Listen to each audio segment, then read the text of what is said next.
Buenas tardes. Bienvenidos a esta sexta conferencia del ciclo en torno a la exposición Arte Prehistórico de la Roca al Museo, organizada por el Museo Arqueológico Nacional y, en concreto, por su Departamento de Prehistoria.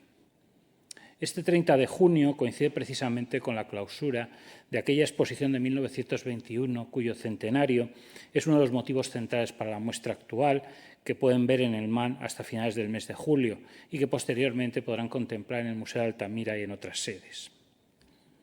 El arte canario no era todavía suficientemente conocido para una investigación centrada en el territorio peninsular y por eso no estuvo presente en la muestra de 1921. Hoy, sin embargo, es un arte que cuenta con numerosos estudios e investigadores e incluso participa de la declaración como Patrimonio Cultural de la Humanidad en el marco del paisaje del Risco Caído y Montañas Sagradas de Gran Canaria, declarada por la UNESCO en 2019.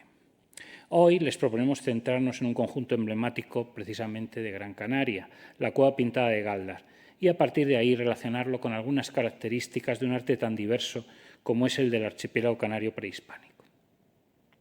Para eso contamos con dos especialistas y colegas con los que hemos tenido la suerte de coincidir en otras ocasiones. La doctora Carmen Gloria Rodríguez Santana es directora conservadora del Museo y Parque Arqueológico de la Cueva Pintada de Gáldar, desde el año 2014. Antes, ya desde el 2005, fue conservadora de museos del Cabildo de Gran Canaria, adscrito a la misma Cueva Pintada, aunque su implicación y su vinculación con el mismo yacimiento datan desde 1989 como investigadora y desde 1995 como parte del equipo responsable del proyecto museográfico. Es doctora en Geografía e Historia por la Universidad de La UNA, con premio extraordinario de doctorado en la sección de Humanidades y también premio de investigación Viera y Clavijo del Cabildo de Gran Canaria. Y su especialidad es el estudio de las ictiofaunas arqueológicas. El profesor Jorge Onrubia Pintado es profesor titular y director del Laboratorio de Arqueología, Patrimonio y Tecnologías Emergentes de la Universidad de Castilla-La Mancha, en el marco de su Instituto de Desarrollo Regional. Como arqueólogo está especializado en las Islas Canarias y en el Magreb presahariano y lleva vinculado desde 1982 al estudio del caserío indígena y colonial de la Cueva Pintada de Gáldar. En 1986 fue nombrado responsable del área de arqueología y a partir de 1995 director del proyecto que culminó en 2006 con la creación y apertura al público del Museo y Parque Arqueológico del mismo lugar. Desde su reactivación en 2013 codirige con Ignacio Sáenz Agasti y con la otra conferenciante, Carmen Gloria Rodríguez Santana, los trabajos de campo que a partir de ese año se han venido desarrollando en la zona arqueológica. Hace un par de años tuvimos la suerte de que ambos conferenciantes nos contasen el desarrollo y estado actual del proyecto arqueológico de la Cueva Pintada. Y ahora les dejamos con esta conferencia centrada en las representaciones rupestres de la Cueva Pintada de Gáldar en su contexto insular. Hola, muy buenas tardes. Acudimos a esta cita con una grabación, es cierto, y lo primero que tenemos que hacer probablemente es agradecer la presentación que acaba de hacer Eduardo Galán, conservador jefe de prehistoria del Museo Arqueológico Nacional, y que introduce pues esta conferencia que lleva por título Las representaciones rupestres de la Cueva Pintada de Gáldar en su contexto insular, y que bueno, vamos a presentar de forma conjunta tanto yo como mi colega Jorge Onrubia, compañero, amigo, y que bueno, que intentaremos en este formato conjunto que se haga llevadero. Es muy difícil en estas circunstancias, la verdad, pero no está mal enfrentarse a nuevos retos como esto de hablar a una pantalla, viendo a Jorge muy pequeñito al lado mío, pero también presente. Y bueno, como ya habíamos acordado, lo primero, pues agradecer enormemente la oportunidad de estar hoy aquí en este ciclo de conferencias vinculado a esa exposición que yo no he tenido la suerte de ver, Jorge sí, Arte Prehistórico de la Roca al Museo, y que permite que Cueva Pintada y con ella también la isla de Gran Canaria y el archipiélago se hagan un hueco para explicar, para contar cuáles son las peculiaridades de ese arte rupestre en Canarias. Jorge, si quieres decir algo antes de... Pues no hay mucho que añadir. Sumarme a los agradecimientos sinceros por esta nueva invitación del Museo Arqueológico Nacional. Estamos muy complacidos de estar hoy aquí, aunque sea en la distancia y algo enlatados, y permítaseme la expresión coloquial. Y bueno, para pasar juntos un rato acercándonos a estas manifestaciones rupestres tan lejanas en el espacio, tan desconocidas, lamentablemente. Y bueno, es una ocasión única para traer a Madrid, en realidad, y a través de la red, a donde sea, que es la enorme ventaja de esta manera de proceder, este arte rupestre, estas manifestaciones grabadas o pintadas sobre la roca. Antes de iniciar propiamente lo que es la conferencia, sí que es obligado, ¿no?, por nuestra parte, decir que hoy somos aquí portavoces, es algo que yo repito constantemente, que es una enorme responsabilidad ser portavoces de un equipo de investigación formado por muchísimas personas que han aportado sus granos de arena para poder llevar a cabo esta presentación. Y bueno, queremos destacar pues a mi colega en el museo, el conservador de Cueva Pintada, José Ignacio Sáenz Sagasti, pero también a Juan Francisco Ruiz López, a quien debemos una gran parte de lo que vamos a presentar aquí con su trabajo, desde que se integró al equipo de investigación de Cueva Pintada, y también a Pedro Javier Sosa Alonso, que en el marco de su tesis doctoral justamente en torno a las manifestaciones rupestres y dirigida por Jorge Onrubia, pues nos ha facilitado numeroso material. Ya veremos que al hablar del archipiélago también somos deudores de la colaboración por todo el archipiélago de colegas, de los cabildos, de los servicios de patrimonio, de investigación, para poder traer imágenes que les trasladen pues esa variabilidad. Y sin más, no sé, Jorge, si quieres añadir algo. No, simplemente bueno, un pequeño detalle. Pedro Javier Sosa Alonso, que es ahora mismo investigador predoctoral en la Universidad de Las Palmas de Gran Canaria, con un contrato de investigación. La tesis la codirigimos Germán Santana, que es un compañero de Historia Moderna, porque es una tesis diacrónica que abarca las manifestaciones rupestres hasta época histórica, por decirlo así, ¿no? Habitualmente solemos decir las islas. Y luego Juan Francisco López, un compañero de la Universidad de Castilla-La Mancha, un excelente amigo y magnífico compañero. Muy bien. Bien, nos metemos ya en materia. Las representaciones rupestres de la Cueva Pintada de Gáldar en su contexto insular, pues bueno, hemos intentado organizarlo en 3 grandes epígrafes. Probablemente el primero es el más denso porque se refiere justamente a Cueva Pintada. Hablaremos del mural polícromo de la Cueva Pintada de Gáldar. Pasaremos después a hablar de lo que es el contexto insular referido a Gran Canaria, para acabar con el contexto insular del archipiélago. Adentrándonos en ese primer apartado, bueno, no está de más siempre añadir un pequeño mapa, un recordatorio de dónde están estas islas, ¿no? Ahí tenemos ese punto, ¿no?, de Google que marca dónde está el archipiélago canario. Volveremos a ver este mapa más tarde, pero sobre todo también dónde se encuentra Gran Canaria y concretamente Gáldar, ¿no?, situado al noroeste de la isla de Gran Canaria. Aquí tenemos este mural polícromo de la Cueva Pintada de Gáldar, que es la que, digamos, va a ir siendo el hilo conductor en ocasiones de esta conferencia. Y sin más, pasamos a un primer apartado que sería la evolución histórica de la documentación disponible sobre este recinto. Bueno, pues naturalmente vamos a hablar de manifestaciones rupestres, vamos a hablar de esos elementos materiales, visuales, y una cuestión fundamental, ¿no?, a la que hay que referirse, porque además, de alguna manera, y ya lo veremos en la sucesión de la presentación, la forma en que se produce y se ha producido históricamente la documentación y el registro de estos grafismos, de estas manifestaciones, permite precisamente, ¿no?, seguir la historia de las investigaciones realizadas sobre este monumento y estas representaciones y explicar y poner de relieve la importancia, dicho esto sin ninguna vanidad, del trabajo desarrollado en lo que hace al registro y documentación de estas representaciones en los últimos años en el marco del proyecto Cueva Pintada.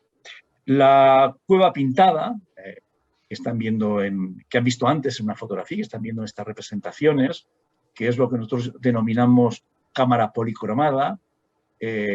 Bueno, es evidente el porqué desde el momento inicial del descubrimiento recibe el nombre que recibe, ese topónimo de Cueva Pintada, no hay más que ver la fotografía de estas imágenes.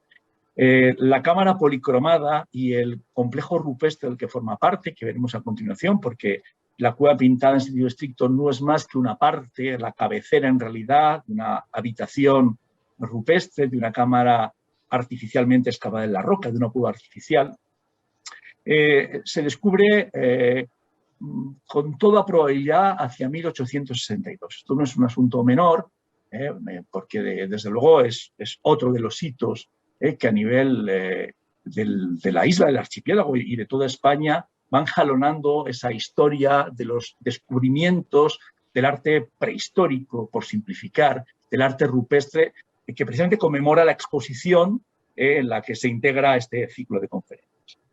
Bien, pues la Cueva Pintada se descubre aproximadamente en ese momento y desde luego desde ese primer momento empezamos a tener constancia de descripciones, muchas textuales, literarias y otras gráficas, y algunas combinando las dos, elementos descriptivos, de texto, acompañados de representaciones, que nos permiten hacernos una idea relativamente precisa de cómo era la Cueva Pintada, la cámara policromada, en el momento de su descubrimiento.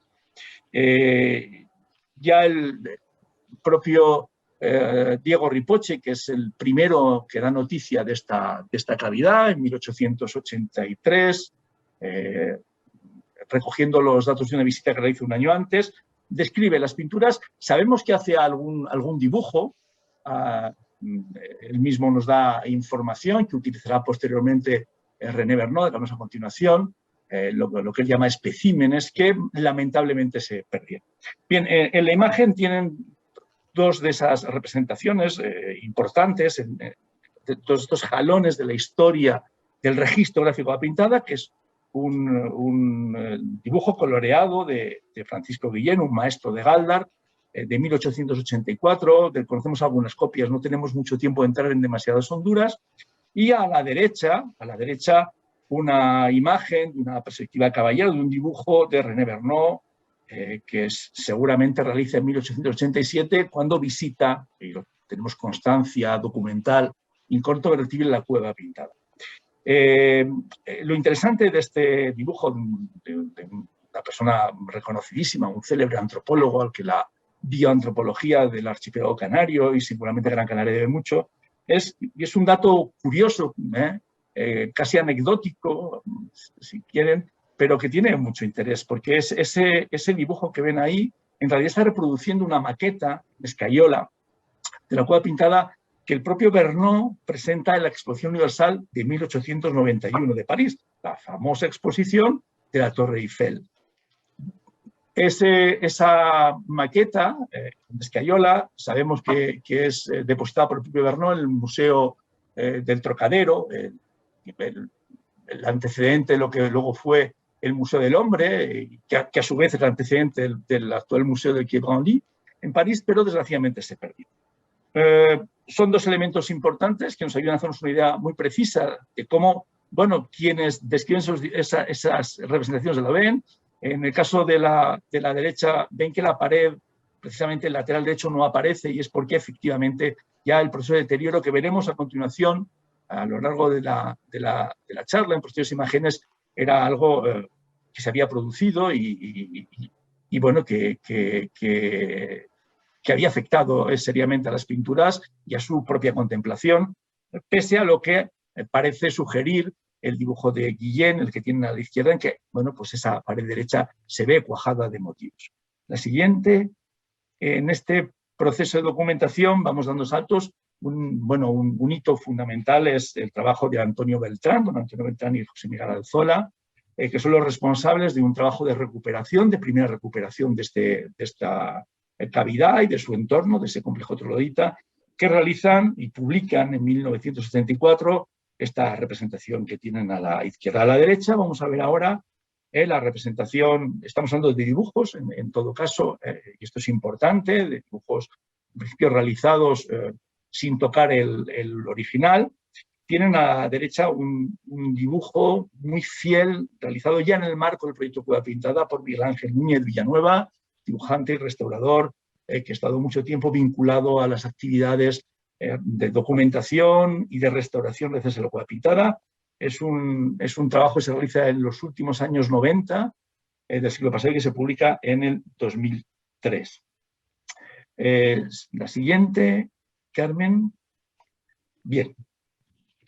Ahora te toca. Sí, hemos ido repartiendo nuestros comedidos. Bien, entraríamos, es cierto que ese dibujo de Miguel Ángel Núñez pues constituye pues un hito, como dice, no había hasta el momento una representación mejor, es un excelente dibujante, pero claro, ya entramos a partir de la apertura del museo, sobre todo en el 2011 se redacta el plan de investigación del Museo y Parque Arqueológico Cueva Pintada, de ello dimos cuenta justamente el año pasado en la conferencia en el Museo Arqueológico Nacional, antes de que esta locura, ¿no?, de pandemia comenzara. Y en esa nueva fase de investigación, a partir del plan, pues bueno, empezamos a trabajar en cómo articular toda la documentación disponible, ¿no?, desde el inicio de los trabajos arqueológicos hasta la actualidad.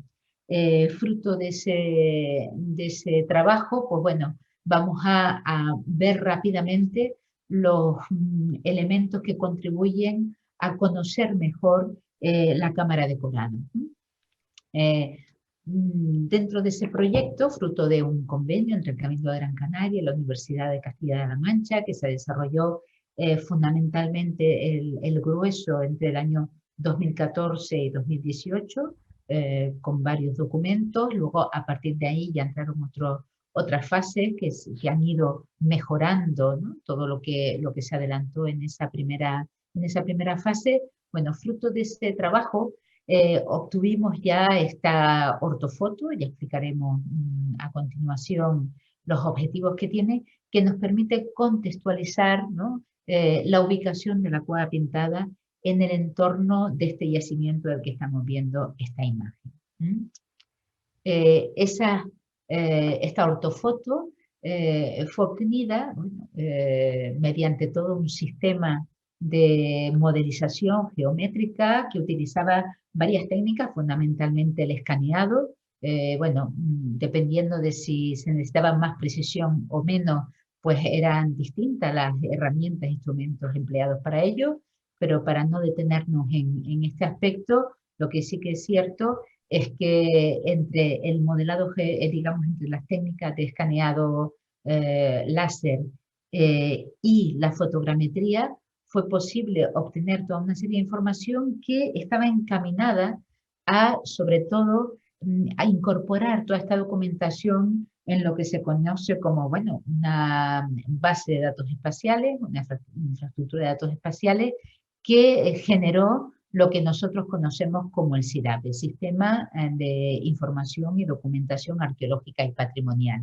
Aquí tengo una captura de pantalla, pero yo creo que lo más oportuno es que entremos directamente, esto es la ventaja que tiene estar directamente trabajando en el ordenador del trabajo, entrar directamente en este enlace al que se puede acceder a través de la web y en el que tenemos el visor que nos permite ver cómo todo ese esfuerzo se está materializando directamente en esta herramienta de acceso, porque es cierto que además de toda una serie de productos que quedan archivados, el portal web era uno de los objetivos fundamentales y que nos permite ir acercándonos a lo que es este yacimiento y además incorporar información que en este caso, bueno, la relevante que queríamos mostrarles es una topografía realizada en 1991 justamente del complejo troglodita, en el que vemos cómo, digamos, la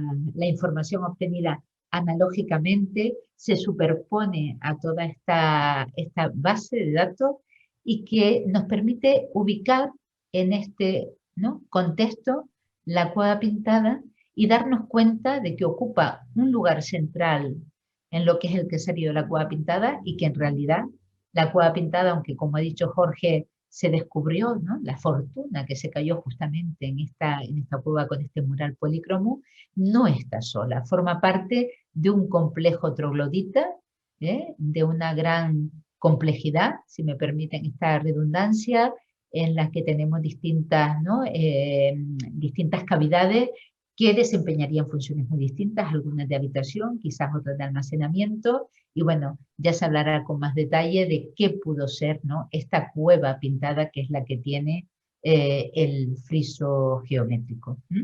A partir de ahí, de esa base y esa información, pues bueno, hay un trabajo y hay digamos, un programa específico dedicado a la cámara policromada, que llamamos el Sistema de Documentación Integral de la Cueva Pintada, donde, por supuesto, se integra en el mismo CIDAP, aquí lo tenemos, y que incorpora información que ya teníamos, análisis de parámetros ambientales y geofísicos que se van tomando desde el año 86 y se continúa en la actualidad, con lo cual se incorpora toda esa información.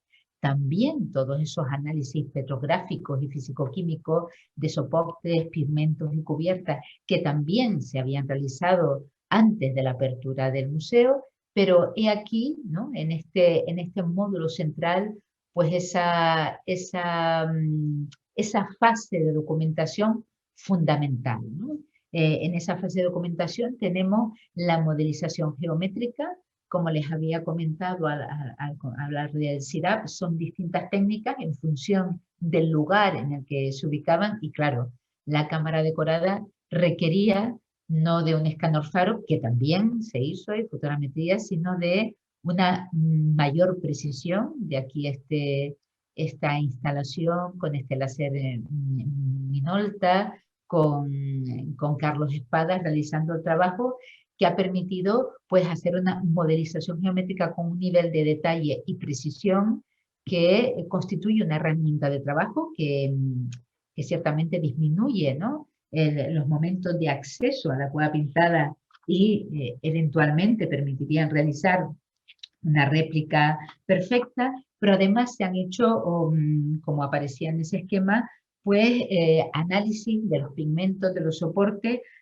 Concretamente estamos viendo todo lo que se refiere a los estudios de, digamos, radioscopía y espectrometría, ¿no? Entonces, bueno, se trataba de intentar analizar los pigmentos y el soporte para obtener información de una forma no agresiva y bueno, los resultados, así como al principio se utilizaban técnicas no agresivas que permitieron luego traer pues esta cámara también de amplio espectro a partir de los primeros resultados ya ajustada, ¿no?, a las necesidades específicas de Cueva Pintada y bueno, para obtener en definitiva las firmas espectrales de estos pigmentos que es cierto que ofrecen en ocasiones menos resolución, pero que sí que nos permite ver incluso los barridos, y aquí tenemos claramente las firmas espectrales, fíjense, de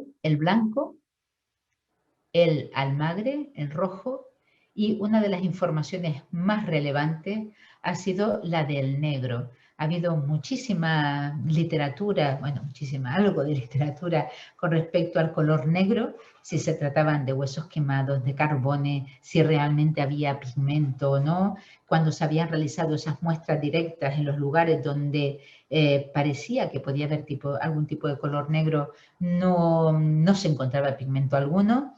Y estas firmas espectrales han permitido pues llegar a la conclusión de que en efecto, no existe el color negro, sino que la firma espectral se corresponde exactamente, es la misma que en aquellos lugares donde simplemente tenemos la roca soporte.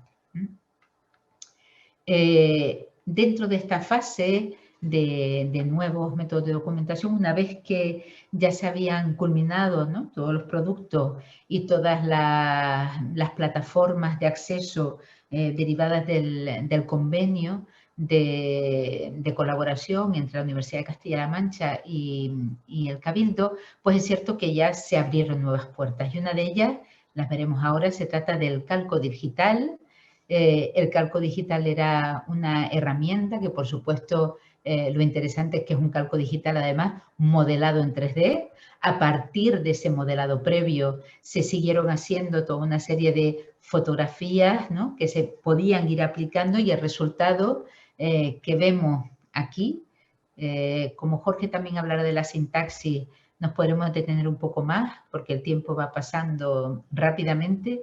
Entonces, nos ha permitido contar con este calco digital, como dice Juan Francisco Ruiz, que es el autor, pues bueno, es cierto que probablemente se podrá avanzar más en el futuro, pero hoy por hoy constituye el registro más fiable de los pigmentos que posee la cueva pintada y sobre todo en ese modelado 3D, es decir, viéndolo directamente en lo que es la roca soporte, algo esencial, como bien saben, en todo lo que concierne el arte rupestre. Para alcanzarlo, pues bueno, a partir de esa modelización, de esa fotografía que se van encajando unas con otras, ¿no?, el cosido de fotografía y la aplicación, como bien sabemos, de todos esos software de tratamiento de imágenes, en este caso de D-Stretch. Y aquí me gustaría aportarles, aunque en este ordenador que tengo yo en mi despacho no permite mover demasiado este calco digital, vean el resultado espléndido. Tenemos esta plataforma Sketchfab donde vamos colgando tanto algunas estructuras, la propia cueva pintada, distintas piezas arqueológicas, como pueden ver aquí, ¿no?, y vemos el resultado fantástico de este procedimiento, ¿no?, y que volveremos un poco después. En cuanto a la fotografía gigapíxel, la fotografía gigapíxel lo que permite, ¿no?, es a partir de unas buenas horas de trabajo, como todo en el interior de la cámara decorada, aquí vemos, ¿no?, en el proceso de trabajo, el equipo de la Universidad de Castilla-La Mancha durante el desarrollo de los trabajos. Esto nos obligó incluso a preparar un suelo técnico porque es verdad que estábamos abusando de las entradas a cueva pintada. Siempre se hacen muy temprano para perturbar lo menos posible los parámetros microclimáticos y, claro, saliendo siempre antes de que se inicien las visitas. Pero en cualquier caso, quiero enseñarles el resultado de esa fotografía gigapíxel de los murales policromados, que el resultado pues es, bueno, una imagen fotográfica. Aquí yo creo que tengo que hacer mención al trabajo que ha hecho también Iñaki Sainz, José Ignacio Sainz, con los colegas de la unidad de microinformática del Cabildo de Gran Canaria para preparar este visor web que ya está disponible y que nos permite ver esta imagen, ¿no?, fotográfica continua de muchísima resolución, de muy alta resolución, y que nos permite ir, ¿no?, descubriendo el friso a una escala macro. Aquí tienen, ¿no?, la unidad de donde nos encontramos y si bien esta nos permite recorrer toda la imagen, ¿no?, hasta un número, ¿no?, hasta una aproximación determinada, luego tenemos los despieces, si me permiten la palabra, del friso para poder llevar a cabo un acercamiento aún mayor. A mí me intrigan siempre muchísimo todos estos, ¿no?, morteros, cómo se hace la preparación, ¿no?, antes de aplicar el color, los repintes. Bueno, pues aquí podemos irnos acercando poco a poco. Esto en la página web, en el Museo Virtual, la cueva pintada en detalle, pues lo pueden acercarse y ven el enorme trabajo que se ha realizado a lo largo de estos años para que las personas puedan acceder, ¿no?, a esta herramienta que es una herramienta de trabajo, no solo de investigación, sino también de conservación, para ver las grandes, ¿no?, modificaciones o las pequeñas modificaciones que se pueden dar a lo largo del tiempo, pero que nos permiten ver, pues, aquí cómo se aplica ese mortero para, ¿no?, con los calzos, para que la fisura, minimizar el impacto y poder aplicar quizás en lucido, ver los repintes, ¿no?, los repintes que se dan, ¿no?, en esta cueva pintada, y que, bueno, que van a requerir de mucho más esfuerzo y trabajo. Bien, salgamos de aquí, ¿eh?, para continuar con el análisis de esa sintaxis compositiva y una eventual interpretación que llevará Jorge.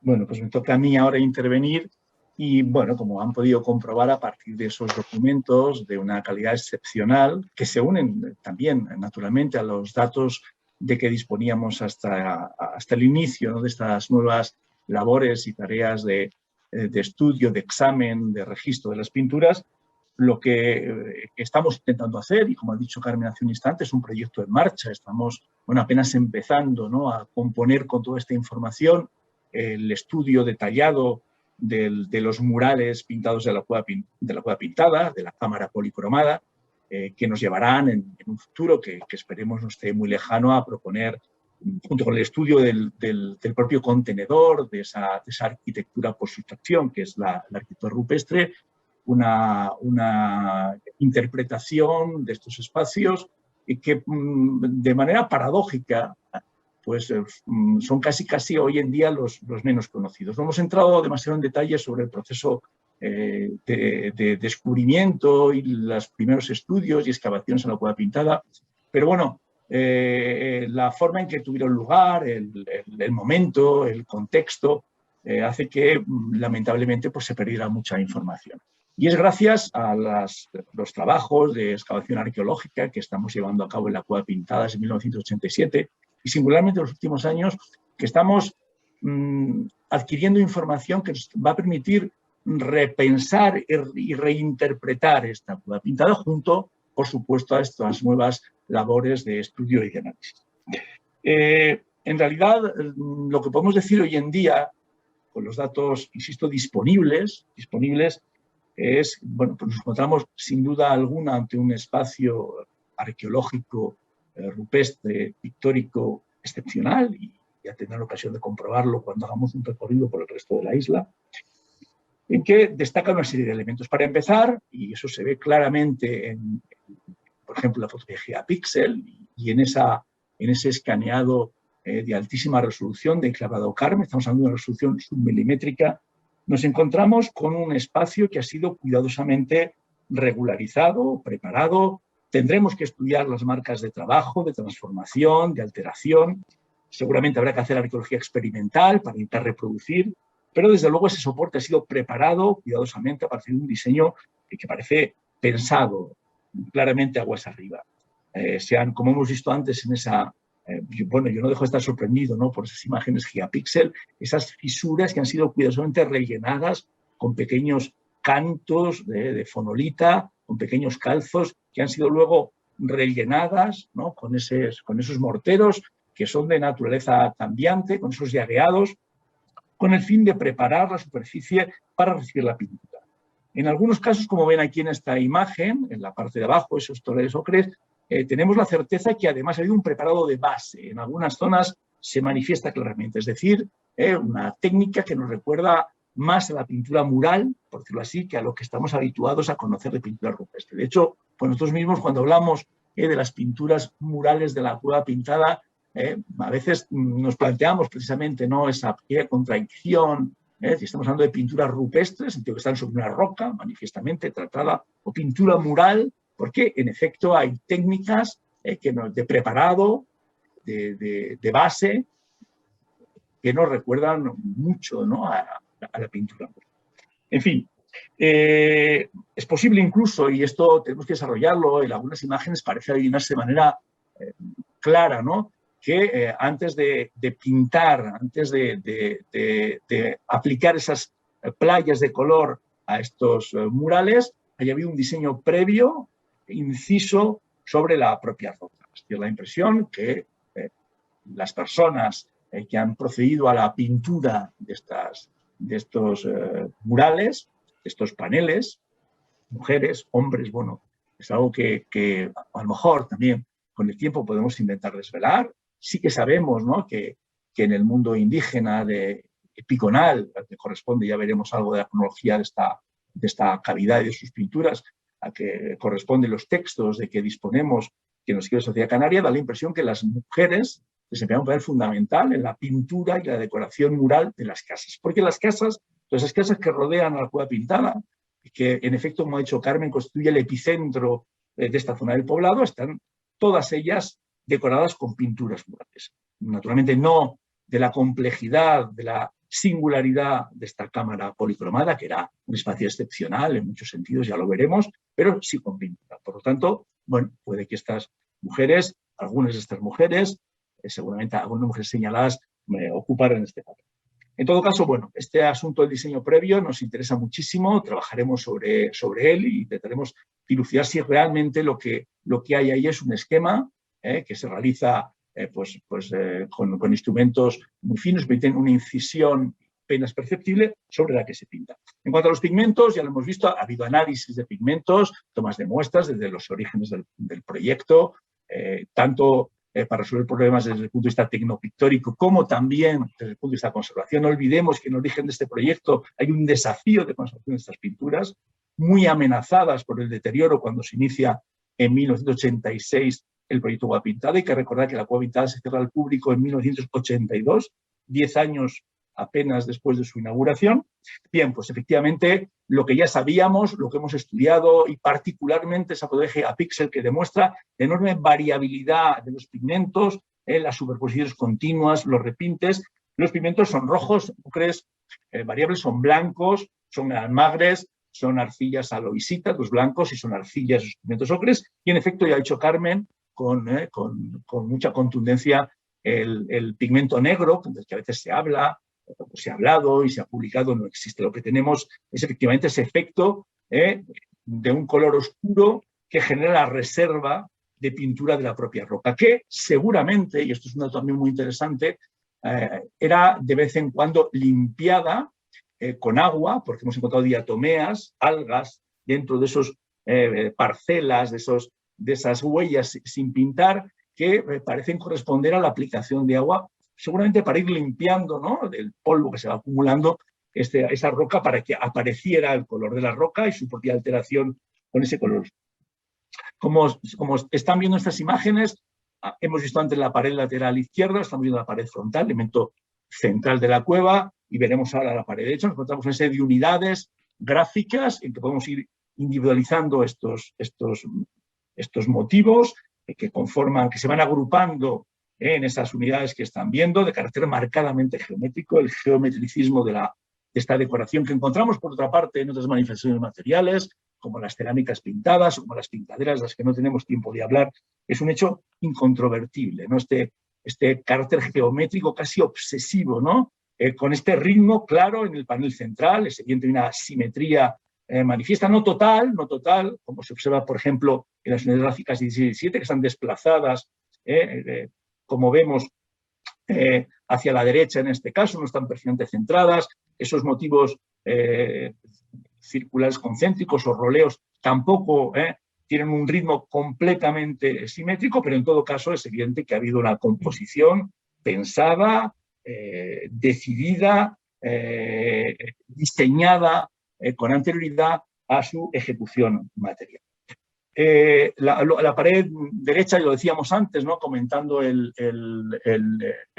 representación gráfica, insisto, que obedece inicialmente a una maqueta de escayola de Verneau, como ven es la más afectada por la pérdida de pigmento, que a su vez obedece a la pérdida del propio soporte. El problema de conservación de la cueva pintada, que afortunadamente no es una cueva muy húmeda, es que lo que se desprende es esa toba volcánica, que no son más que cenizas volcánicas compactadas, y esa arenización del soporte, esa pérdida de cohesión, va arrastrando el pigmento. Evidentemente, como se ve en ese enorme desconchón en la unidad gráfica 19, antiguo, este proceso es importante en este lugar, y certeza casi absoluta, era ya constatable en el siglo XIX. Por eso, lo decíamos antes, Vernon no lo dibuja de manera explícita y lo describe con muy poco detalle, a diferencia de lo que hemos visto en este dibujo de 1884, que hay que poner en este caso en cuarentena.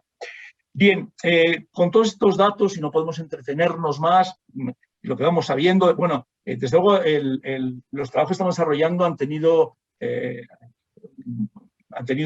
una consecuencia importante, sobre todo en la interpretación de la coloración y de los motivos que ornaban el techo de la cueva. Desde las primeras descripciones se insiste en que el techo de la cueva estaba completamente pintado de rojo.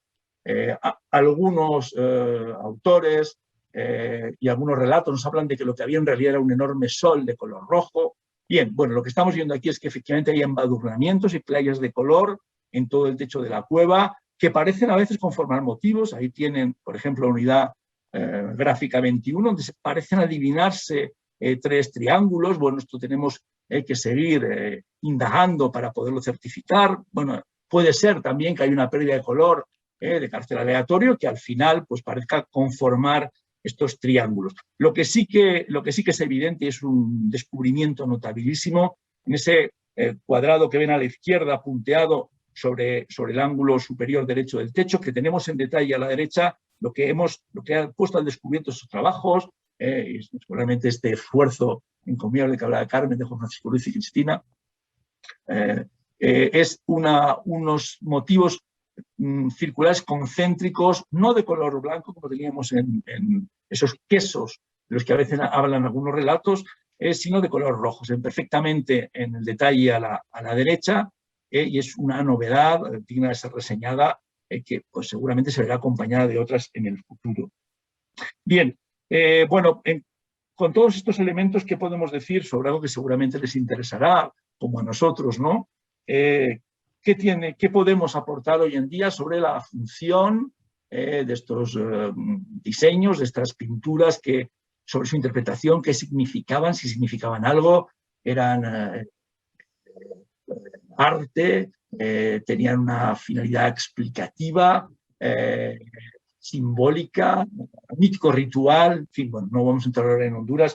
Bien, lo que sí podemos decir es que, en cuanto a interpretación de espacio, es que en el momento del descubrimiento de ese año de referencia que hemos dado, 1862 aproximadamente, hay una serie de datos que parecen fiables, es verdad que son testimonios orales recogidos en ese momento mismo de informantes a los que hay que conceder bastante crédito, en el interior de la cueva pintada. Y cuando se habla de cueva pintada tenemos que entender la cámara policromada, la que están viendo en la imagen, no el resto del complejo rupestre. Se encuentran cadáveres, se encuentran fardos funerarios que aparecen muchas veces citados, bueno, a la vez que aparecen citados como momias. Es decir, que da la impresión que en el interior de esa cavidad que están viendo ustedes, en ese momento había cadáveres. Y había cadáveres envueltos en pieles, siguiendo una práctica funeraria habitual en el caso de Gran Canaria, la cual no podemos detenernos, junto a objetos, que dice Ripoche, que es que nuestra información, que adquieren algunos aficionados.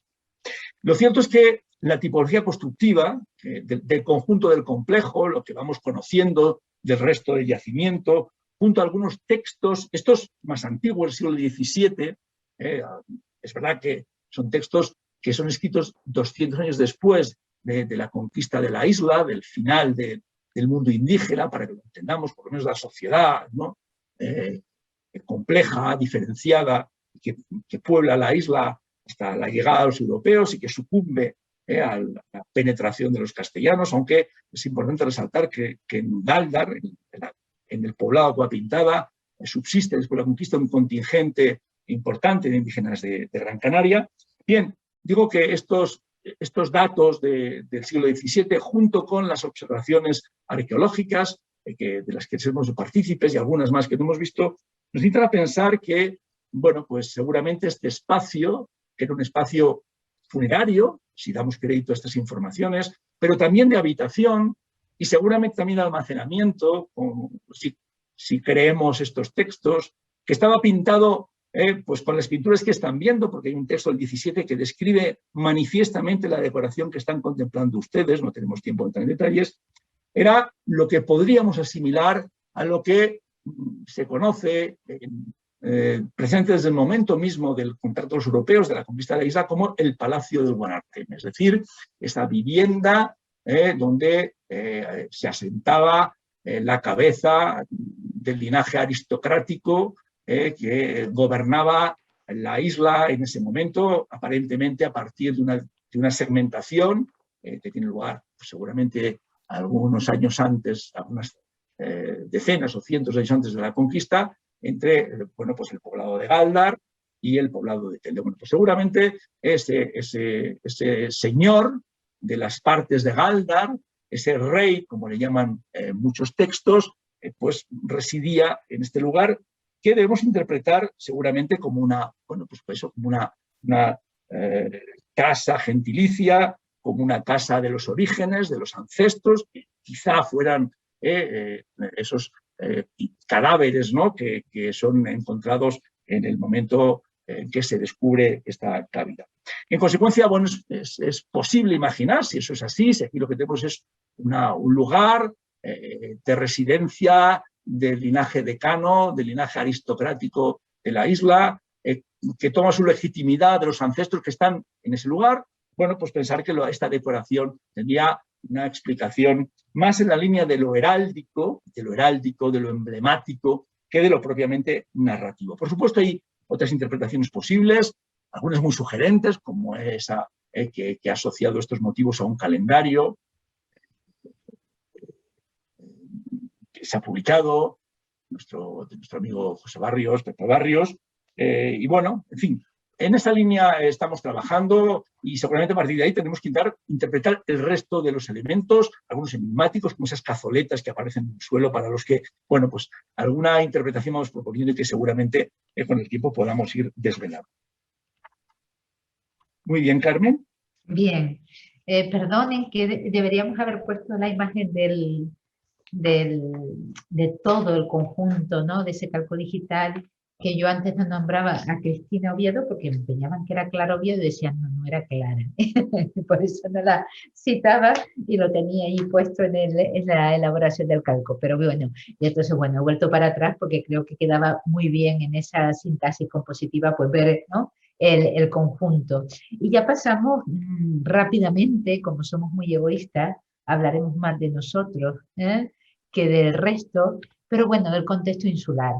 El contexto insular, Gran Canaria es una isla, bueno, en realidad como todas las del archipiélago, es de una riqueza arqueológica espectacular y, por supuesto, dentro de las muchas manifestaciones arqueológicas, todo lo que tiene que ver con lo rupestre, el arte rupestre, manifestaciones rupestres, inscripciones líbico-bereberes o con figuras humanas, sin figuras humanas, en fin, hay una gran variedad y les vamos a hablar de una serie de yacimientos en este contexto insular que hemos intentado articular y estos son sencillamente los lugares que van a aparecer, ¿no? Mencionados y fíjense cómo recorre un poco lugares que están más cercanos a la costa, en medianías, en el interior, en una banda, digamos, noroeste o sureste, para que vean la variedad. Pero bueno, empezaremos hablando de esas cuevas artificiales con pintura para enlazar con cueva pintada, artificiales con grabados, abrigos con pintura y luego todo el mundo de las inscripciones en donde además se añaden a veces figuras humanas y otro tipo de incisión. Bien, vayamos a ello. Las cuevas artificiales con pintura. Tenemos esta imagen fabulosa de nuestro querido amigo y fotógrafo Tomás Correa, entre otras muchas cosas fotógrafo, que me parece siempre me cautiva, ¿no? Porque refleja muy bien ese paisaje del interior de la isla realmente sobrecogedor y donde encontramos estos poblados también de cuevas artificiales. Estamos en la Sierra de Ventaiga, donde se encuentra, y vamos ya directamente a una de esas cuevas artificiales, la cueva conocida como Cueva del Guaire, en las Cuevas del Rey, ¿no? La Cueva del Rey, en el municipio de Tejeda, donde vemos también ese trabajo fantástico en la toba, ¿no? Volcánica, en estos materiales que permiten hacer ese espacio abovedado, ¿no? Y donde también aparecen las pinturas en forma de zócalo, a veces siempre sus colores rojos, blancos y negros, ¿no? Aquí tenemos un zócalo rojizo con manchas también al fondo de la cueva. No hemos entrado en ese mundo de las cazoletas, de los agujeros que aparecen en el centro. Sería casi para dar otra charla, pero fíjense la perfección, ¿no? El detalle de esos dos huecos que aparecen en la cueva del Guaire, con perfectamente delimitados esas aberturas, ¿no?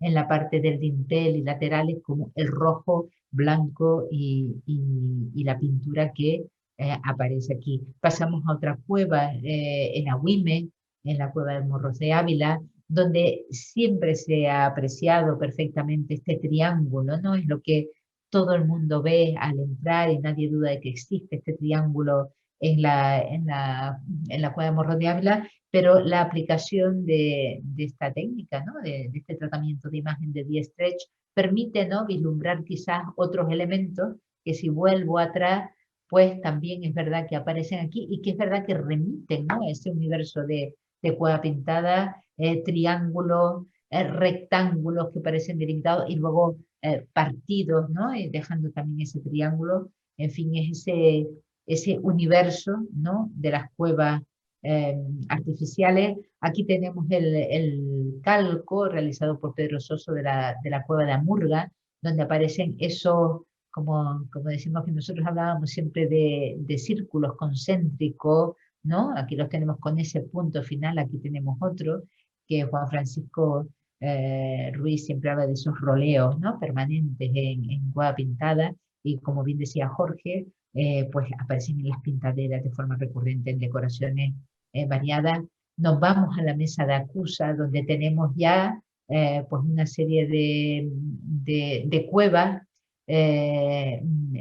esenciales para el conocimiento de este mundo, y donde queremos hacer hincapié en esta cueva de las estrellas, una cueva también artificial, y entenderán el nombre que tiene, con esos pigmentos blancos, que nos enlaza, de hecho, quisimos poner otra foto que nos facilitó nuestro colega Carlos Santana del Cabildo de Gran Canaria, con esta imagen de una cueva artificial donde hay grabados, pero donde fíjense cómo en esta foto se aprecia ese celaje, ¿no? También donde las estrellas ocupan un lugar fundamental. Y en esta cueva de los Candiles, la cueva de Candelaria, de Acusa, seguimos viendo pues estas pinturas rojas. Pensaba que me iba a ir a los Candiles, pero todavía no. Tenemos estas pinturas rojas también aplicadas, fíjense qué intensidad en los dinteles, con esas pinturas y esos enlucidos blancos que aparecen también. Y aquí sí que nos vamos ya a esas cuevas con grabados, en este caso, cuevas pintadas, que aquí tenemos que decir que se trata de algo que desconocíamos hasta hace muy poco tiempo, que también fue Pedro Sosa el que nos habló de esta cueva, que una asociación, El Legado, ha publicado en Facebook, y que sabemos que está en Fagagesto y que hemos recuperado por el interés enorme que tiene volver a encontrar, ¿ven? Estos círculos concéntricos, ¿no? Con este punto central, y que, extraordinario, aparecen también con rellenos el grabado de pintura roja, ¿no? Nos parecía que, aunque es verdad que es una fuente quizás poco ortodoxa, pero tiene un interés máximo en el contexto de esta conferencia. Y dentro de estas cuevas artificiales con grabado, llegamos a esta imagen que quizás muchas de las personas que nos escuchan pues conocen, que es la cueva 6, la cueva número 6 de Risco Caído, es decir, de ese espacio que fue el que alentó la preparación de un expediente que abarcó no solo este conjunto, sino toda, ¿no? la cuenca de Tejeda y esos espacios sagrados, ¿no? de montaña, y que llevaron a la declaración de Patrimonio de la Humanidad de este conjunto. Aquí tenemos la cueva, una cueva muy peculiar, con esa cúpula labrada, y donde aparecen ese elemento que va a ser tan recurrente, ya lo veremos algunos ejemplos, que son los triángulos cúbicos, marcados también en ocasiones muy señaladas las vulvas, están en las paredes. Aquí pasamos a una de mis cuevas preferidas dentro de la arqueología Gran Canaria, es la cueva de los Candiles, una cueva artificial con representación de más de 300 triángulos cúbicos, triángulos que dominan, ¿no?, en todas las paredes. Fíjense cómo llegan incluso, ¿no?, hasta el suelo, cómo tienen marcadas las vulvas, muchos de ellos, y que aquí quiero hacer recuerdo, se lo decía el otro día a Jorge, a nuestro querido y añorado José Antonio Lasera, que describía esta cueva llena de grabados como una auténtica vulvaridad, con esas frases y fórmulas tan divertidas que tenía. Aquí tenemos, pues bueno, otra pared con esta luz tan reveladora, ¿no?, y estos triángulos. Bien, pasamos a otro elemento también muy novedoso, porque no se suele hacer demasiado hincapié en ellos, y son igual que tenemos cazoletas en el suelo, esto lo comentaba el otro día Jorge con Pedro, y estábamos hablando de cómo esto es otra cosa, porque se trata de cúpulas, ¿no?, labradas de forma vertical. Les pongo la imagen, aquí tenemos Morro de Ávila, esa cueva que vimos antes con los triángulos, pero aquí tenemos Bifique, Nagaete, y cómo tenemos todas esas paredes, ¿no?, con esas cúpulas que recuerdan, ¿no?, como me decía Jorge, los ombligos, ¿no?, la importancia de los ombligos que también encontramos en las figurillas, ¿no?, de terracota, y que remiten, ¿no?, a todo un mundo simbólico al que, bueno, deberíamos prestar más atención. Aquí tienen un detalle de todas esas cúpulas que a veces están unidas también por canalillos, pero bueno, con esa disposición vertical. También en muchas de esas cuevas encontramos pues cruciformes, esas cruces, ¿no?, patriarcales, o que pueden ser quizás antropomorfos o incluso zoomorfos, esas figuras que nos recuerdan a veces a los lagartos, pero bueno, en cualquier caso, ahí también aparecen con las cúpulas en las cuevas de la Angostura en Santa Brígida, municipio yendo hacia el centro de la isla. Y bien, Jorge nos hablará de esos abrigos con pintura. Bien, vamos a abandonar ahora el mundo de las cuevas artificiales. Lo que hemos estado viendo hasta ahora, y es importante que lo tengan en cuenta, son cavidades artificialmente excavadas en rocas generalmente blandas, que permiten un trabajo con un utillaje constituido casi exclusivamente, por lo menos en los momentos iniciales, por herramientas de piedra. Algunas cuevas que desde luego evocan de manera cercana a la propia cueva pintada, como la cueva del Guaire, inserta en un hábitat, en un poblado, con una planta muy similar, algo más grande, con esa cubierta abovedada, con ese entablamento abovedado, que no es el caso de la cueva pintada. En fin, desde luego estamos ante elementos que pueden construir paralelismos ciertos de la cueva pintada, que de todas maneras, si lo han podido comprobar, no deja de ser un elemento singularísimo, excepcional, en todo lo que ha pervivido hasta hoy. Bueno, y si esa interpretación planteamos no es descabellada, es lógico que así sea. Estamos hablando de un espacio vinculado a una élite aristocrática que sabemos que residía repartida entre Gáldar y Telde. Desgraciadamente, Telde es otro lugar importantísimo desde su punto de vista arqueológico, es poco conocido, ha sido profundamente alterado después de la conquista, y quién sabe si algún día se podrá localizar una cavidad de este tipo. En todo caso, insisto, es verdad que hay afinidades, es verdad que hay cercanía tipológica, constructiva, a veces incluso decorativa, pero hoy por hoy, y lo han visto con sus propios ojos, la cueva pintada de Gáldar es un espacio aparte, diferenciado. Vamos, en todo caso, insisto, hay algún elemento común: cavidades artificiales, cuevas excavadas, con la mano, de manos humanas, gracias al trabajo, al esfuerzo humano, de hombres y de mujeres. Bien, vamos ahora a hablar de pinturas, esta vez en abrigos, naturales, es decir, en cavidades, en fractuosidades de la roca.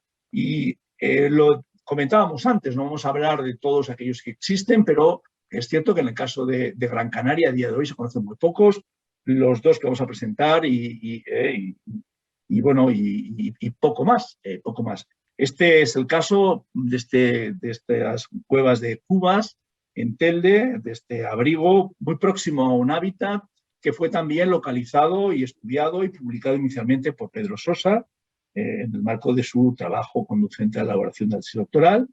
Es un conjunto constituido, como ven, básicamente por dos tipos de motivos, aparte de esas manchas rojas que ven, antropomorfos, que se ven claramente a la derecha, con esos brazos y esos dedos que recuerdan algo que ya veremos más adelante, en este caso grabado, y esos motivos difícilmente interpretables, ciliados. Estamos hablando de 6 paneles que se sitúan en estas anfractuosidades de las que les he hablado.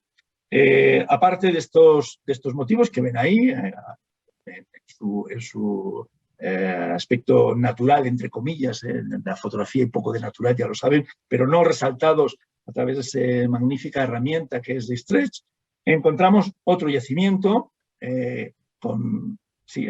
otro yacimiento, conocido desde antiguo en la isla Gran Canaria, que es Majada Alta en Tejeda, en el centro de la isla, no vamos a volver al plano ahora, en una zona, bueno, que se interpreta habitualmente como una zona de paradero pastoril, donde nos encontramos, como ven, ahí con un panel, en realidad hay 2, el otro no lo hemos traído, 2 paneles, el panel 1, insisto, conocido desde antiguo, ya señalado por Jiménez Sánchez en los años 40, que comporta 14 figuras antropomorfas, algunas de las cuales pues se ven claramente, como pueden comprobar, tanto en la imagen sin tratar a la izquierda como en la imagen tratada a la derecha. Bueno, da la impresión que el carácter antropomorfo de estos motivos es difícilmente cuestionable. Bien, esto en cuanto, ahí tienen algún detalle de esas figuras con sus brazos, esos dedos también marcados, bueno, lo que aparece en algunos casos del falo, del pene. En fin, ya saben que siempre en estas interpretaciones hay un margen, ¿no?, de discrecionalidad hacia la imaginación, en algunos casos pues, seguramente abusiva e impropia, pero en fin, da la impresión que es difícilmente cuestionable, repetimos, el carácter antropomorfo de esta representación. Vamos a pasar ahora al último apartado de este recorrido por el arte rupestre de la Gran Canaria, que es el universo multiforme y ubicuo de los grabados rupestres. Grabados rupestres al aire libre. Hemos visto grabados rupestres en cueva artificial, tremendamente individuales también, muy singulares. Hemos visto básicamente triángulos cúbicos, esas cúpulas que interpretamos provisionalmente como representaciones de ombligos, ¿por qué no? Y esos motivos que hemos visto en la última de las cavidades que ha presentado Carmen Gloria, en la angostura, que tienen una singularidad específica, que eso hoy a día de hoy un unicum dentro de los grabados rupestres de la isla Gran Canaria, dentro de cuevas artificiales, digo. Bueno, pues este mundo de los grabados rupestres vamos a iniciarlo, sorprendentemente para algunos seguramente, por los grabados alfabetiformes, por las celebérrimas inscripciones en caracteres lírico-bereberes. ¿Por qué? Bueno, pues porque a día de hoy, con los datos que vamos teniendo de este estudio que está realizando, insistimos, fundamentalmente Pedro Sosa, incansable, infatigable, explorador arqueológico de la isla Gran Canaria, da la impresión que estamos ante lo que podría describirse, repito, con las evidencias actuales, como la etapa más antigua del conjunto de los grabados. ¿Por qué? Porque ahí donde hay superposiciones de motivos siempre en la fase infrapuesta, en el estrato inferior, diríamos en términos arqueológicos, estamos hablando de superposiciones, es una concepción muy arqueológica, se encontrarían estos grabados en caracteres lírico-bereberes. No tenemos tiempo de entrar en detalles sobre estas escrituras, son escrituras que surgen en el norte de África, manifiestamente por influencia púnica, seguramente en torno al siglo VI, antes de nuestra era, y que se extienden por todo el norte de África, y que perviven hasta hoy, día, los conocemos como alfabetos Tifinagh, que realizan escrituras Tifinagh que realizan los tuareg. Bueno, es un buen indicador cronológico, estamos hablando de unas gentes que practican la escritura y que, bueno, pues seguramente llegan a la isla en esos primeros siglos de la era. Bien, aquí tienen la inscripción del Ventaiga, son caracteres, como ven, marcadamente geométricos, son escrituras, como todas las escrituras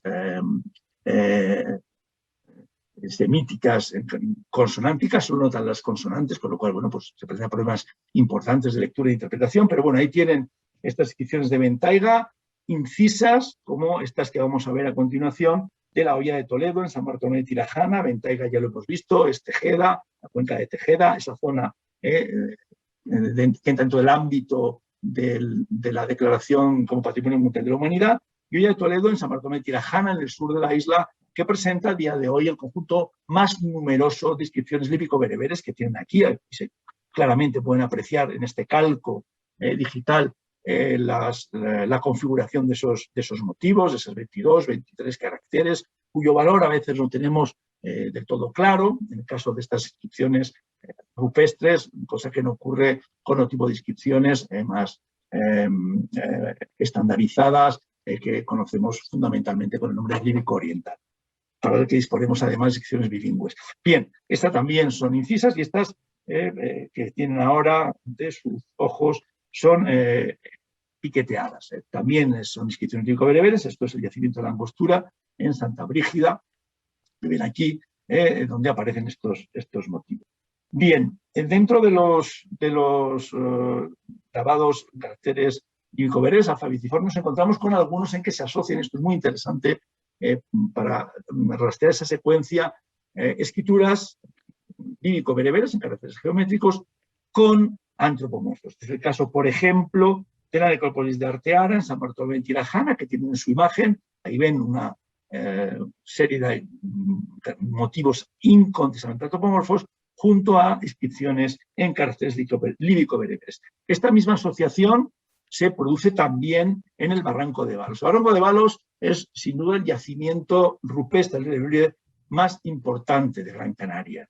Está hacia el centro oeste de la isla, es una zona de confluencia de barrancos donde aparece este afloramiento rocoso que está cuajado de grabados, que fueron en su momento publicados, y bien publicados, por don Antonio Beltrán, y que han sido objeto de continuos estudios, hasta el que en estos momentos está realizando Pedro Sosa para su tesis doctoral, insistimos. Bueno, ahí tienen calcos de estas representaciones humanas muy características, con esas inscripciones líbico-bereberes que ven en este caso, al lado de la figura humana, en la parte superior, y ese calco secuencial en que aparecen los motivos en su superposición. Como pueden comprobar, los motivos rojos son los más antiguos, en que, repetimos, aparecen las inscripciones líbico-bereberes junto a personajes antropomorfos, en lo que sería el estadio más antiguo a día de hoy de los grabados rupestres de la isla. Aquí tienen otro elemento también de Balos, donde observamos esa misma asociación, antropomorfos en otros paneles, pero del mismo conjunto, que es un conjunto que se extiende a lo largo de centenares de metros en ese lugar, en esa zona de confluencia de barrancos, una vía de comunicación y seguramente de agrupación en determinados momentos del año, da esa impresión. Naturalmente, bueno, esto es una parte de especulación, y bueno, pues junto a estos, ahí tienen una vista, ¿no? Una fotografía de esos motivos que hemos visto calcados, con esas representaciones que a veces, bueno, pues recuerdan a lacértidos, a lagartos, antropomorfos. Aquí lo ven en el calco, que siempre plantea, desde luego, más de un conflicto interpretativo. Bien, y junto a esto nos encontramos antropomorfos solos, como han visto, en Balos también, y en este yacimiento que es el Barranco del Draguillo en Telde, donde no hay, como ocurría en esos últimos paneles de Balos, elemento alfabético alguno, y nos encontramos con estas representaciones que se interpretan, y bueno, da la impresión que no se va muy descaminada en esta interpretación, con figuras femeninas. El último elemento que queríamos traer a colación y presentar aquí son una serie de grabados constituidos enigmáticos, constituidos por incisiones profundas, como este de la punta del Juntador en San Bartolomé de Tirajana, que ven ahí, ¿no? Y, bueno, cuya interpretación no deja de plantear, como pueden imaginar, un enigma a día de hoy, pero como ya veremos, un elemento que encontramos en otras islas, que tiene un carácter, en consecuencia, como pasa con las inscripciones líbico-bereberes, como veremos ahora, pan canario, bueno, es realmente el fruto de un sustrato que está ahí, que puede rastrearse en todas las islas, o es la consecuencia de un fenómeno de convergencia ante, bueno, lo que se podría considerar como una forma elemental de atacar y de grabar la. Bien, esto forma parte de otro debate. Y con esto, muy rápidamente, vamos avanzando inexorablemente hacia el final de la conferencia, acabamos con la isla de Gran Canaria, con este conjunto en el que efectivamente hemos intentado contextualizar las pinturas de la cueva pintada dentro de su marco insular. No lo hemos dicho, lo dijimos en la otra conferencia y lo podrán ver a continuación, cada isla es un mundo en sí mismo. Lo que desde luego salta a la vista cuando uno contempla en su conjunto la arqueología y las manifestaciones rupestres de las Islas Canarias es que el arte rupestre en este caso se hace plenamente isleña, lo que marca el aspecto con que esas sociedades llegan al final de este proceso, que podemos cuantificar en aproximadamente 1.500 años por redondear, es su insurrección progresiva, partiendo de lo que probablemente fue un poblamiento inicial que alcanzó al conjunto de las islas. Bueno, esto también es una cuestión muy controvertida y muy debatida, afortunadamente, porque eso nos permite progresar, pero no tenemos tiempo de hablar del problema del poblamiento de las islas. Aunque bien es verdad que hoy en día las manifestaciones rupestres están contribuyendo también junto a otros elementos, como las lenguas prehispánicas, como la paleogenómica, a intentar dilucidar ese problema del poblamiento.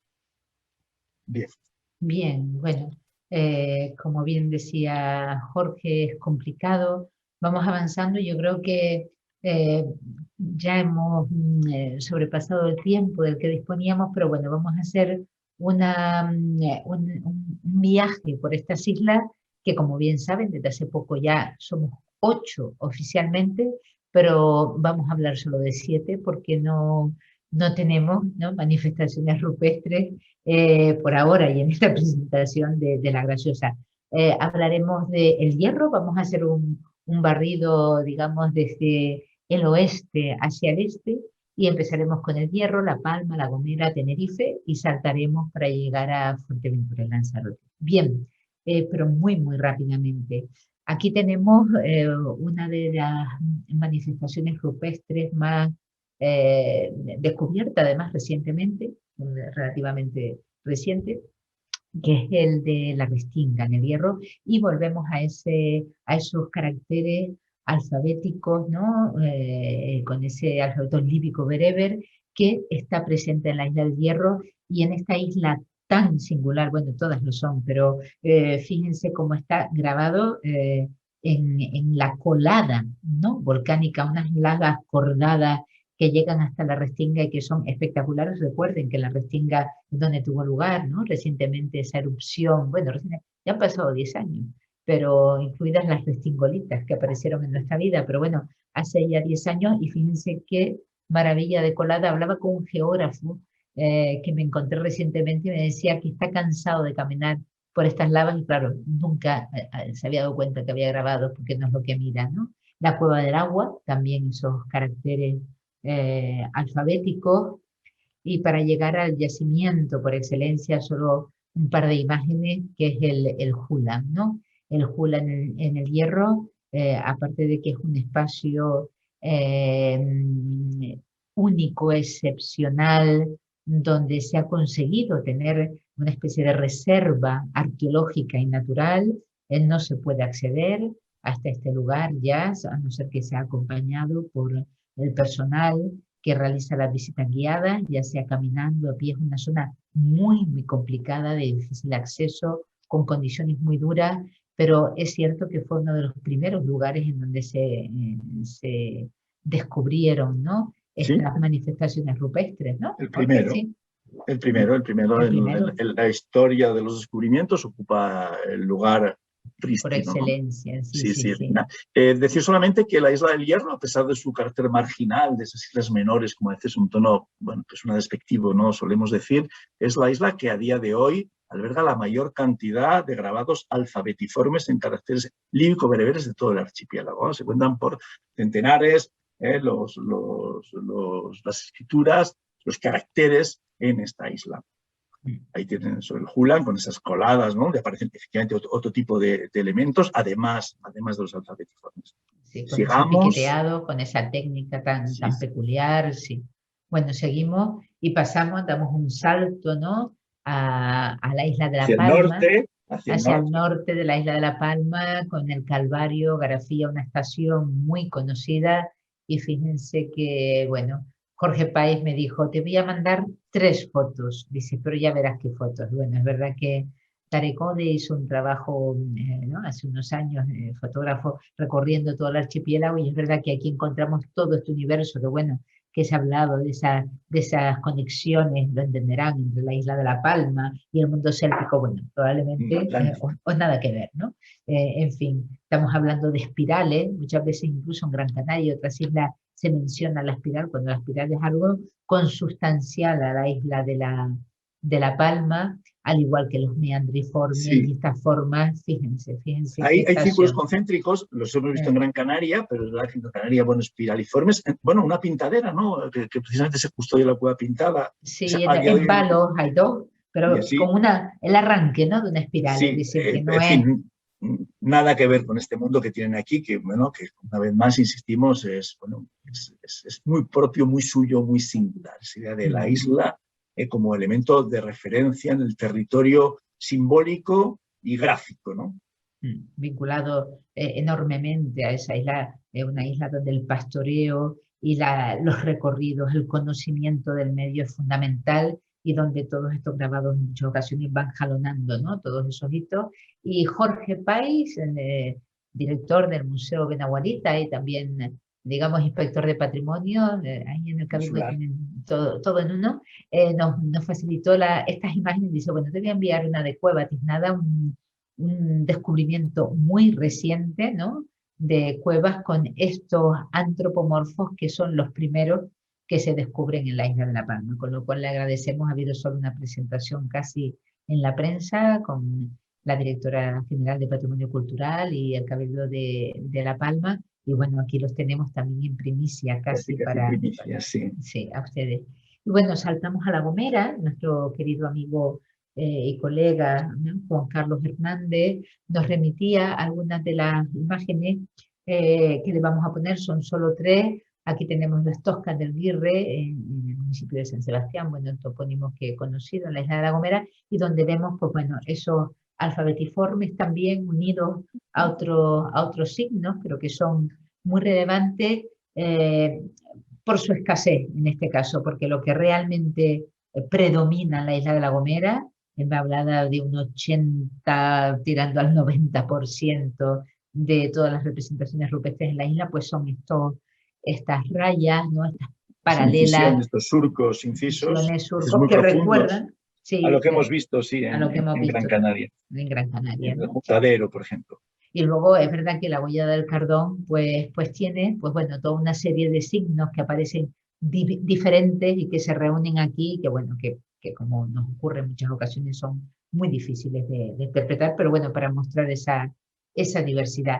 Pasamos a Tenerife, donde volvemos a encontrar, fíjense aquí a la izquierda, pues esos surcos, esas rayas que son también recurrentes en esta isla. De todas formas, les comento que quizás por su proximidad siempre se habla de esa cercanía en otras manifestaciones culturales entre Tenerife y La Gomera, ¿no? En ocasiones en las cerámicas, las formas cerámicas, bueno, no estará tan claro, quizás algún tipo de relación hubo, y aquí uno de los grabados tan famosos, un antropomorfo, el de Aripe, ¿no? Con una especie de faldellín o de vestimenta, ¿no?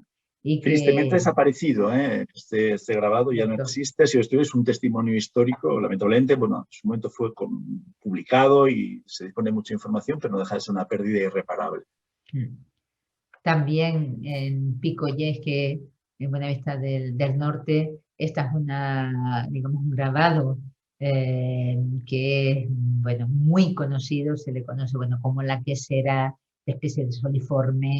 Bueno, no sabemos exactamente lo que es, pero bueno, vinculado también a surcos, a cazoletas, y que forma, pues bueno, una de las representaciones rupestres más, ¿no? destacadas de la isla. En Fustín, en Guiadisora, volvemos a encontrar, ¿no? Estas rayas que son tan recurrentes. Bien. pasamos a Tindaya, ¿no? Al archipiélago oriental. Fuerteventura, Hemos dado un salto, hemos saltado por encima de Gran Canaria y estamos ya en el oriente, la fachada más cercana al continente africano. En este espacio emblemático, ¿no? Que tanta literatura ¿no? ha deparado, no siempre por aspectos positivos. Bueno, saben que aquí es donde se quería desarrollar el proyecto de Chillida, y es un espacio natural, protegido y además con una riqueza arqueológica destacable, en donde las manifestaciones, aquí ya tenemos una imagen en la montaña, las manifestaciones más destacadas son los podomorfos, ¿no? Podomorfos incisos, piqueteados, a veces, bueno, de múltiples, fíjense qué maravilla, ¿no? En las fotos nocturnas que nos ha facilitado nuestro colega. Estas son de Arquecanarias, de Valentín Barroso, que nos envió, sí. Y aquí también tenemos del trabajo realizado por Víctor López Vinchero. La digitalización. La digitalización de todos los paneles de Tindaya, y que ponen de relieve. Texturizado, un trabajo magnífico que acaba de financiar el gobierno de Canarias y acaba de entregar Víctor. Estamos hablando más de, ahora no recuerdo los paneles, pero estamos hablando de cientos de paneles. Sí, sí. Bien, dejo a Jorge comentar todo lo que tiene que ver siempre con las escrituras. Una vez más, escrituras, una vez más motivos alfabéticos, inscripciones alfabéticas, pero esta vez, si reparan un poco en la imagen, se dan cuenta que no corresponde a la tipología escrituraria que acabamos de ver hasta ahora. Esto no son inscripciones en caracteres líbico-bereberes, sino en caracteres latinos o líbico-latinos, como recientemente han sido publicados. Son unas inscripciones que se dieron a conocer no hace muchos años, hasta en los años 80, hasta ese momento habían pasado completamente desapercibidas. Eso quiere decir que todavía seguramente queda mucho trabajo por hacer y que el futuro quizá nos depare alguna sorpresa, alguna alegría. Efectivamente, aquí ven en la parte superior esas imágenes, esas inscripciones en caracteres latinos, y debajo, a la derecha, una inscripción líbico-bereber. Es decir, en este panel encontramos los dos tipos de escritura. Allí donde hay superposiciones, estas escrituras en caracteres latinos o líbico-latinos son propias y características de Fuerteventura y de Lanzarote, solamente de estas islas orientales. No aparecen a día de hoy en ninguna otra isla. Pues bien, decía que ahí donde se producen superposiciones, hay algunas, no demasiadas, siempre estas inscripciones en caracteres latinos o líbico-latinos están por debajo, están infrapuestas a las inscripciones en caracteres líbico-bereberes, lo cual quiere decir que han sido realizadas antes. ¿Cuánto tiempo antes? Bueno, puede ser horas, un día, décadas o siglos. ¿No? La impresión que no son siglos. Pero bueno, esto es importante. Toda la secuencia escrituraria perceptible a través de la roca, de la arqueología de la roca, es evidente la anterioridad de inscripciones en caracteres latinos o líbico-latinos. Pero también hay inscripciones en caracteres líbico-bereberes, son visto antes, o aquí, por ejemplo, en las Gavias en Fuerteventura.